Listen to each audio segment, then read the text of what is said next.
Now at 6:30 on WKYT this morning, we'll have the latest on a deadly crash in Lincoln County this morning that has shut down a major road for several hours. Lexington police are looking for several people accused of shooting a man during an overnight robbery. And after years of planning, major developments this morning about the future of Centerpoint in downtown Lexington. Tracking, alerting, protecting. This is WKYT This Morning.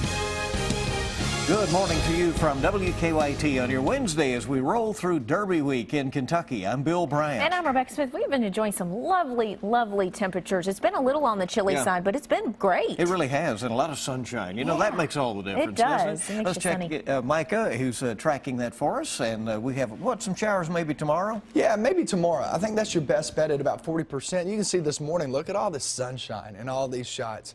Looks good again this morning. It is on the cool side, though, so keep that in mind as you're walking out the door and sending those kiddos on their way to the bus stop. Day part planner, we're sitting there with a cool morning at 44 degrees. As we approach the afternoon hours, we'll be at 67. It's actually 3 to 5 degrees higher than where we have been the past couple of days, but it's mainly dry. When I say mainly dry, I think that's the key word, mainly, is 90% of us stay dry. Just can't rule out a stray shower here or there, and that's mostly for the southern zones. That's your best bet. But 67 isn't bad. 70 sounds better. 80 sounds even better, and that is in the forecast. When does that come? I'll show you that coming up in just about 10 minutes. Okay, see you then. Thank you. We have some developing news this morning. We're getting new details on a deadly crash that shut down a major central Kentucky highway. It happened a little before 2 o'clock this morning on US 27 in Lincoln County, just south of Stanford, there near the schools there. State police say one person died in the crash. WKYT Sean Moody is at our live desk this morning with the latest information that we have. Good morning, Sean. Good morning, Bill and Rebecca. Police have had the road shut down since just before 2 o'clock. We expect it to be reopened any minute. The crash killed one person and 2 dogs. It happened along US 27 South near 1247. State police say there was a red Pontiac Grand Am with no headlights or taillights on heading south on US 27 when a silver Pontiac crashed into the back of it. They say that sent the red Pontiac into a rock wall where it flipped and caught fire. The person and both dogs inside that red Pontiac were killed. Other drivers tried to stop and help, but police say the fire engulfed that car too quickly. We're still trying to exactly figure out why the red Pontiac may or may not had its lights on. We're still looking into that. Police say there was a mother and a daughter in that silver Pontiac. They weren't hurt. At the live desk, Sean Moody, WKYT. Thank you so much, Sean. Also new this morning, Lexington police say a man was shot during an attempted robbery. The overnight crime happened on Codell Drive, where there have been several recent robberies there. WKYT's Mark Barber is live at the scene with this crime alert. Good morning, Rebecca. Police say that this most recent robbery happened around 1:30 this morning when 4 robbers told a man here at the Cedarwood Apartments to hand them his wallet. Investigators say when he didn't, he was shot. We're told he was hit in the stomach. About 15 minutes later, when emergency crews got here, he was rushed to the hospital. We're told that the 4 robbers took off.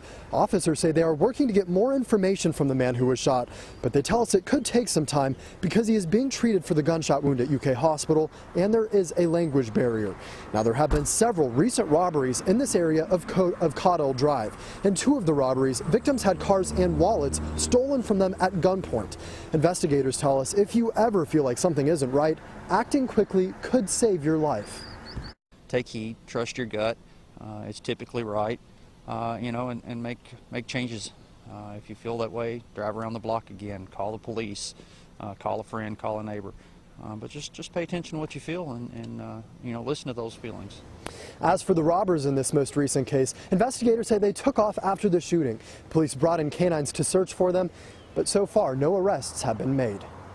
Live in Lexington, Mark Barber, WKYT. Mark, thank you very much. It's 6:34. Lexington city leaders say they have been waiting long enough. The city is now demanding that the gaping hole in downtown Lexington, to be known as Centerpoint, be filled in. The city's demand comes on the heels of a WKYT report where we went looking for answers about the project's future. The request is part of an agreement with developer Dudley Webb before the construction started. That agreement said if work stopped on the project for 60 consecutive days, the the developer would have to return the site to the green space it was before construction started. The city's attorney says the letter is self-executing, meaning no other action is needed and that it is effective immediately. How many years that this property is sat vacant? How many banks has he talked to? How many bond issuers and underwriters has he spoken to? And to date, there's still no one committed to the project, just empty rhetoric about we have a buyer, we have a lender, but none materializes when the day comes. Now, Dudley Webb can discuss the CenterPoint letter at any time with the city, but the contract obligates him to start the restoration process. Dudley Webb called WKYT after learning of the city's demands. He told our Sam Dick that there was, quote, a miscommunication, and the crews were pouring concrete at the site this week. The city has given Webb 60 days to restore the CenterPoint site.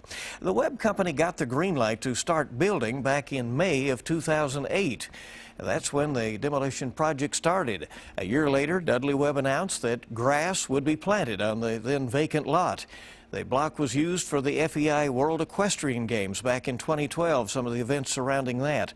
The project was a hot topic in the 2010 Lexington mayor's race, and blasting finally began this time last year, and excavation work was completed in September. The foundation for the project's parking garage was completed this year in March. Well, some parents are raising questions about a Lexington daycare after a toddler bit an infant.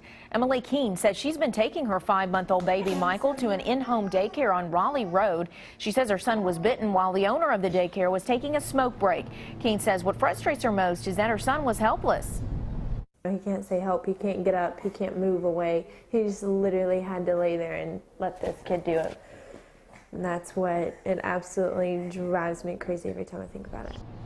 Well, the Cabinet for Health and Family Services says the daycare is not licensed. So how do you prevent something like this? The Office of the Inspector General says to remember the 3 P's when you're picking a daycare. First is paperwork. Is a license posted? Also, premises.